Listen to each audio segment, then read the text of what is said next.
நாடுன்னு 7 திருக்குறள் முடியும். ஒரு அதிகாரத்துக்குள்ள அந்த தலைப்பு வைக்கிறார் அப்படின்னா அந்த தலைப்பை ஒற்றிய சொல் கட்டாயமாக அந்த அதிகாரத்துக்குள்ள இருக்கு. இது நீங்க எல்லா அதிகாரங்களையும் பார்த்தாலே தெரிஞ்சுக்கலாம்.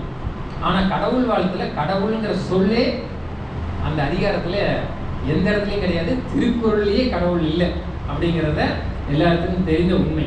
அப்போ இல்லாத ஒரு கடவுள் என்ற சொல்லை கடவுள் வாழ்த்து என்று வைப்பது எப்படி அது முறையாகுமா அப்படின்னு நிறைய கேள்விகள் உண்டு. அதில் அந்த தலைப்புகளை மட்டும் உங்களுக்கு நான் நினைவுபடுத்துகிறேன். நம்முடைய பாவாணர் முதற் பகவன் வழுத்து என்று தலைப்பு வைக்கிறார். முதற் பகவன் வழுத்து பாவாணர் வைத்தது. பெருஞ்சித்திரனார் அற முதல் உணர்தல் அப்படின்னு இருக்கிறார். தலைப்புகளை வேறுபடுத்துகிறாங்க. ரொம்ப கவனமா பாருங்க. பாரதிதாசன் உலகின் தோற்றம் வைக்கிறார்.